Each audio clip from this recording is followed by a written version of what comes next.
Okay. Well, Julie Simpson here with Ronin Consulting. I am the marketing manager, and I am joined by Ryan Kettrey, who is I need a better segue than that. No, I I'm one of the founding owners of Ronin Consulting. yes, and Ryan. I brought this idea up to Ryan and said, "Hey, let's record. Let's talk about what's going on, and let's get in front of the camera." And it was like, and as the marketing manager, I'm constantly involved in what's going on online and reading articles, and there isn't a whole lot of from a CEO or from an owner or from what is actually happening. So that was kind of the impetus to get this started, was to actually talk to somebody who's working with clients, who's digging into new technology, who's putting forth really awesome stuff. So I kind of forced Ryan lovingly in a way to get started in something like this. So we're going to see how it goes. And we're just going to kind of start right at the beginning, a little bit about Ryan's background. Take it away, Ryan. Wow. I mean, where to start with that question? Tell I was raised in a small farm. us No. a little bit Uh, about your home on the prairie days. Gosh, thanks. When we had no Wi-Fi. Let's see. Yeah, let's fast forward a little bit to the technology side, I guess. Yeah, I got my start in the late 90s. I sound so ancient. Was that Uh, before or after the internet started? Well, funny enough, that was the right about the time of the dot-com boom. I don't know if you remember that type of thing. And we were mostly developing. I was working for GE in the Nashville area, General Electric. That was my first job, internship out of school, and then got a job there doing software development with desktop-based applications. Doing EDI, which is a technology that's ancient and it's still around for like e-commerce type of stuff, like working with Walmarts and ordering parts and stuff like that. And very quickly after I started there, actually the dot-com era kind of kicked off, and GE was like, we're going to revolutionize and we're going to operate at dot-com speed, and it's free snacks for everybody, and Free but you're snacks. gonna work 14 hours a day plus. Now, fortunately for me, fresh out of school, no kids, that was like, yeah, let's do it. All right, so yeah, and so a lot of right out of the gate, sort of indoctrinated with that.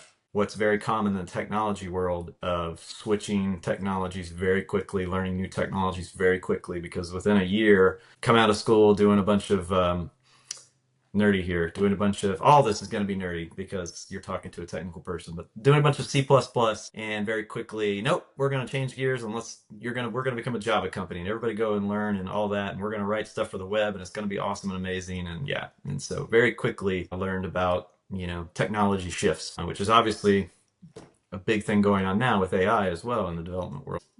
You started with the .com, and I vaguely remember it, but I know that it was the new thing and everybody was into it and it was going to change everything. Do you kind of think or feel that the .com is kind of similar to how AI is right now? Is it parallel? That's an interesting question. We've seen a lot of industry shifts, things like cloud, moving to the cloud, like you said, the .NET. AI feels similar, but much grander scale to me. And I think a lot of, friends and colleagues kind of feel the same way in the tech side. It's just it's an interesting question. I mean, certainly the cloud-based, that felt more, and it's still going on, but that felt more narrow to the industry, whereas AI is transcends industries. But you can argue that the internet.com stuff, that transcended industries. So that's probably a closer parallel than like the cloud shift, for sure, to AI. So that's an interesting comparison. Most people, did the cloud shift or still doing the cloud shift right now. It was, we want to get off of what we're doing right now and move into the new hotness, basically, like Mm, into what is happening. And even that is kind of what's happening with AI, where there's a lot of buzz about it, but are we gonna do it? Is it worth implementing it? How is it going to change our operations? And mm. it almost feels a little bit like both of those movements. But AI has a lot more of a promising future, would you say? It's going to really change things? Or is it very similar to how we're going to change things with cloud? You move everything into the cloud, you'll be more secure, you'll be more X, Y, and Z.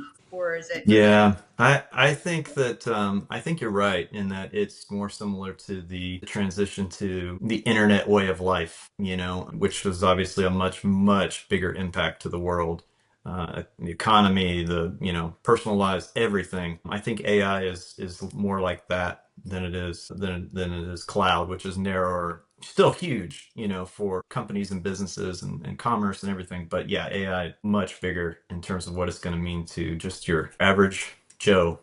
Yeah, and this is just a question for me because I still work through technology. I don't have a technology background, so I feel like every day I'm learning something new about how everything works. If you're a company that is interested in AI, you have your everything is on premise and you're working in old antiquated systems. Would the best bet be to jump into something that is in the cloud, or can you use AI in your old systems? Well, AI certainly can run on premise in your, near your legacy systems. There's a whole host of issues on how you go about integrating that, but it can. What we're seeing is obviously it's a lot easier to run those, run the models, use them in a cloud offering or a vendor's offering somewhere. So you can definitely have your legacy systems running on premise, and provided you have some way to um, call external APIs, you can definitely connect to those models, running on, again, in a cloud or on a vendor's platform. You can also do it on premise, but there's a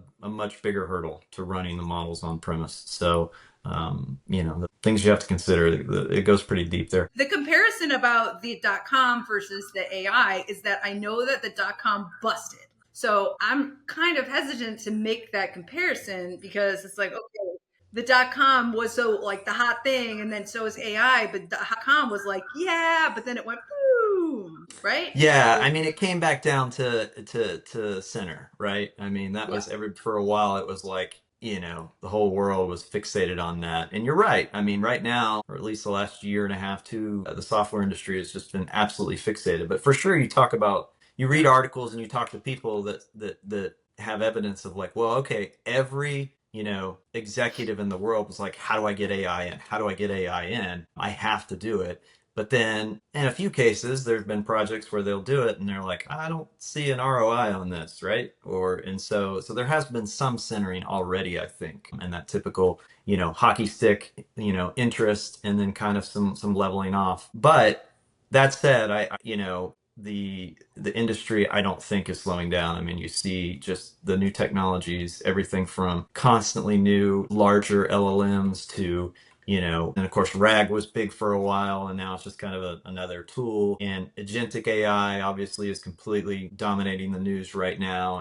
And, and with Anthropic's, MCP stuff, and just, yeah. So the interest does not seem to be letting up anytime soon. I do think, there are pockets where it's working better for people, or tasks where it's working better for people, and then other tasks where people are trying to maybe overuse it, and it's not quite the level of accuracy all the time that they would expect. Like traditional software development is very deterministic, right? You have a certain set of inputs, you know what it's going to do, you know the set of outputs, and so people can rely on that. With AI, it's not particularly deterministic, right? You can ask a model the same question 3 times and get slightly different responses, right? And so when you talk about using and incorporating that into like a workflow with software development, some things make people very nervous when they're not deterministic like that. I don't know what it's going to do each time. And especially as we move into the agentic world of AI, where it now has access to tools, you feel a little bit more comfortable when well, when I say this, it's going to do this, right? Because it has access now to be able to do things other than just give me back information.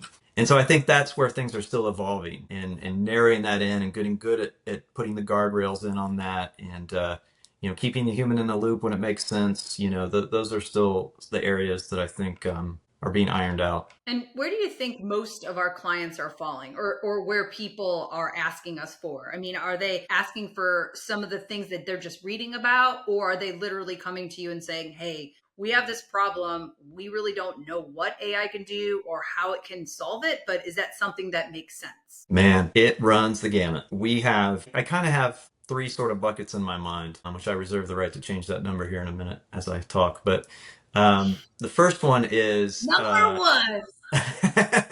that's right. The first one is something more, I'll say, internally driven by us, but the pressure obviously is going to be there with the clients and prospects, and that's just us getting faster at writing development, right? at writing software development. And so we call that, like most people do, AI assisted development, right? So that's using these models to make us faster developers or faster business analysts, do some of the monotonous tasks faster, get the answers that or better approaches to writing certain pieces, faster, right? So that's using AI tools to be AI assisted developers. The second one, which I Number think two. which I think is a little, from our experiences right now, in some ways it's further off. In some ways you can kind of do it, and that is what people call vibe coding, which Oh is yeah. that. I don't really know much about vibe coding. I just really like the language behind it. Sure. And honestly, full disclosure, I've read things about it and I see a lot of like, oh, sweet vibe coding, and I just can't get over the marketing round is great. So Good maybe you can vibes. explain that after we move on from number 2 and 3, just for me. Yeah, no, I mean with vibe coding, the idea is like the ultimate goal, right? Is a non-programmer coming in and just using English words to write themselves a program. And Maybe I'm a vibe coder. it's Maybe that's magical. me. Yeah, yeah. And so I we've don't done even a know lot it. of experimentation with it here. Obviously, we're trying to make sure we understand where everything in the industry is going to the extent Mhm. of like, can we boot up some teams, of people that are vibe coders, with some gray hair oversight, Mhm. from seasoned developers. But what we're seeing from it is a true vibe code experience where it's just somebody like we had Chuck, who's obviously another one of our owners, not a developer, pretty good Mhm. technical guy, but not a developer. Try to use it and build out a little game with it, and he was able to go pretty far. But then it gets in pretty quickly to like, all right, to really take it to that next level, you kind of got to know some coding. And so what we're finding with vibe coding is it's really good for proof of concept type of things, where maybe even a C-level person goes, I got this idea for an application, and they go out to a tool and they vibe code it, right? They English it up and talk about what they want this application to do, and it produces in some cases beautiful UIs. But it's usually really shallow, and it's not like integrating with things and have good like storage of its data and integrate with other systems. It can't Mhm. security, none of that type of stuff, right? But it's really good for, again, proof of concepts or businesses that want to come out and just kind of express their ideas. Where's that going to go? How good is it going to get? That's a great question. We're not seeing it yet, but yeah. Anyway, so that's number two. And then the final category of things, number three, Number three.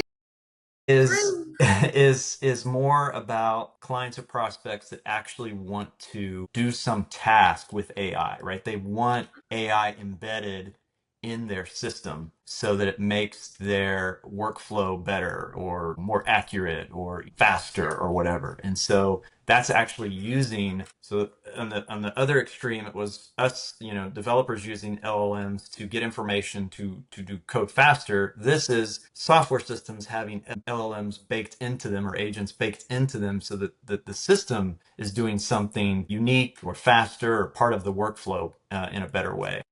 Would it be their internal system, or the system that would be client facing, or both? Does it Both matter? potentially, yeah. I mean, and these are things like, perhaps the client had part of their workflow was they needed to look across all different types of data sources. Maybe it's their CRM system, maybe it's their internal database, maybe it's, documents, whatever. And they needed to compile all that, maybe for a particular customer that they have or a patient or whatever. They need to compile this information, summarize it, something that, maybe took them many, many, many hours to do. And now they want to use AI to feed it all that information and create those summarizations for them. And again, they're still going to look at it. You still need a human in the loop there. But instead of being able to do, 3 a day, now they can look at 10 a day, and they're just the one that's sort of reviewing that. So in those kind of scenarios, that's AI more at the core of their workflow that's making them and able to do their job faster. And so that's just one task, summarization, but there's all kinds of tasks, classifications and question and answering, and all types of things that you can do with just using an LLM. Agentic AI is a step beyond that, but just using LLMs in their workflow, that's the type of tasks that are some of our prospects and our clients are exploring. And those LLMs, are those their LLMs, or we're the ones that are choosing those for them or finding the best fit? Like, how does that work? Do they come in and say, we really like this LLM? Or is it like, I don't even know what an LLM is? I want you to fix my workflow. Yeah, very much a mixed bag, you know. I mean, we definitely have clients that operate in certain technology stacks, such as, you know, Microsoft's technology stack or Google's technology stack, you know, Amazon Web Services. And so not all models, not all LLMs operate in all, you know, cloud Yeah. environments or maybe even on-prem. So sometimes they have a model in mind. Maybe they've played with it a little bit themselves, submitted some questions to some kind of like a playground or demo and got pretty good results and said, this is the one we want to use. But they're usually pretty open, just given our experience, to asking us about, you know, things such as cost and you know how well do these things work for the size of data that you're trying to submit. And so yeah, we'll work with them on either helping them select a model or just working to call the model that they've already selected, And integrated there's the model. typically models that we like to work with. We don't really specialize in one particular model. It's just this whatever works for your particular project. This could be better. Like you said, you have a specific tech stack, but there isn't like one particular product or anything that we're pushing. It's just what works best for the client typically. Yeah, I would agree with that. I mean, we do a fair bit. I will say our clients, you know, tend to steer toward the OpenAI models or maybe the Anthropic models. But I mean, yeah, we're not necessarily pushing a specific model. But I feel like Byron built a model. Didn't we build models for a minute? Like, wasn't that a thing? No, not exactly. I It mean, was training early them. He on, was training them, right? sure. Early on, I mean, you know, I took the you know the coursework that I did last year on how to build models, both ML and DL models. But that's not, and yeah, and Byron did some too. And there's several books, was probably actually 2 years ago now that we were really diving into that. And you can build those models, but that's not the scale that like a company like OpenAI or Anthropic is doing. Worlds different. Yeah, yeah, I would But agree with it's that. good. It's a good practice to understand kind of, you know, soup to nuts how models work and weights and how you train it and all the layers and things like that. Yeah.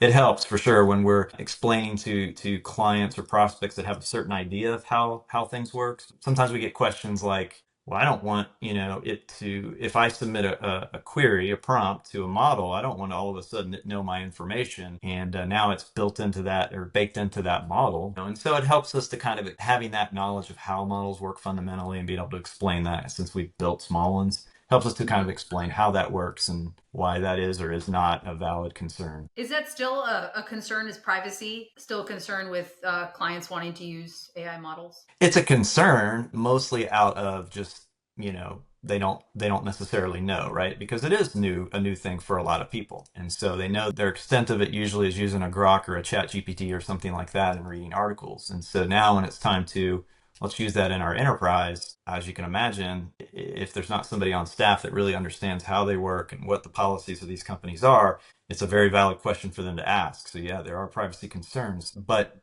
typically when we get into it with them and explain the policies of these companies, you know, depending on what you're going with, then we're able to help them alleviate those concerns or at least understand them better.